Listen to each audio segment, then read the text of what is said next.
I often have this conversation with people about this word, vulnerability.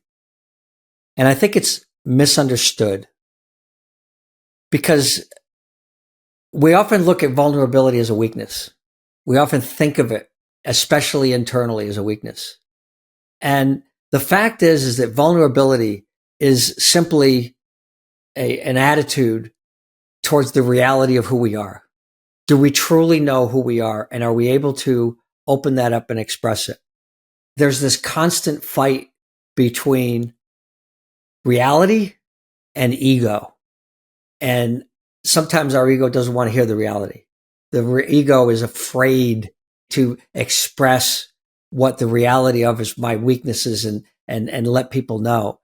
And you know what the strange thing is what I've experienced and what I've seen experienced with a lot of leaders is once they get over the fear of people actually knowing who they are, what they are, and how they're put together, and they give people that sense of openness with a trepidation that you can just see them. It's like, there's something I need to tell you. And, I feel like, maybe you already know this about me, but here it is. And they throw their guts on the table. And most of the time, if you're working with people that have any level of empathy and care, and I'm going to use the L word now, okay? Because the L word is the opposite of fear. And that's love. Is that love is felt.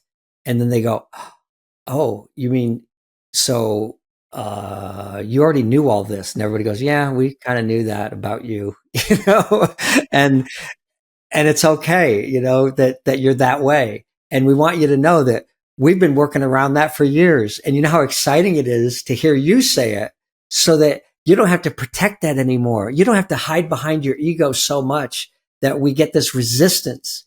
Now things just start to flow. The ego goes aside and hey, look, we're all executives here.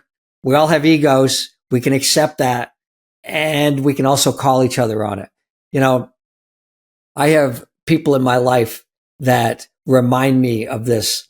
And I've told them over the years that the shifts that I've had, especially in the last 12 to 15 years, that the guy that I was 15 years ago, I don't want to go back to that guy. I don't want to be that guy. And I've asked people, remind me, don't let me go there. Yeah, sometimes you're going to have to get in my face. You're going to have to be pretty strong with that comment. But I love these people and they love me and they do these things out of love. And when I feel that, I can put my ego aside. Yeah, sometimes it takes me a day or two. Okay. I admit it because we're human. All right. We don't always want to hear that truth.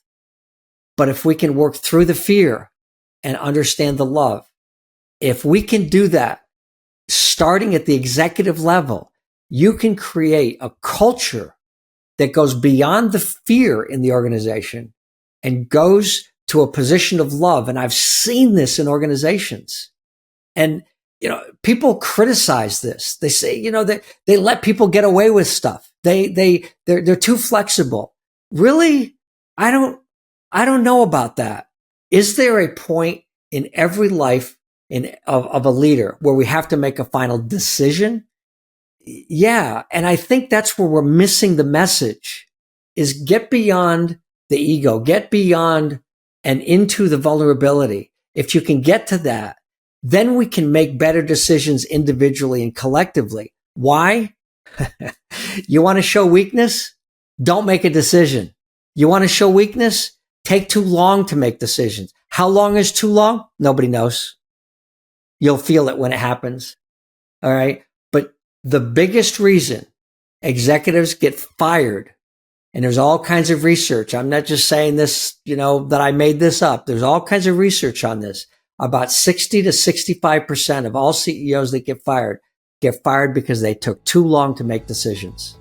It's better to make a decision today and make another decision tomorrow and fix it than it is to wait for the perfect situation that'll never come.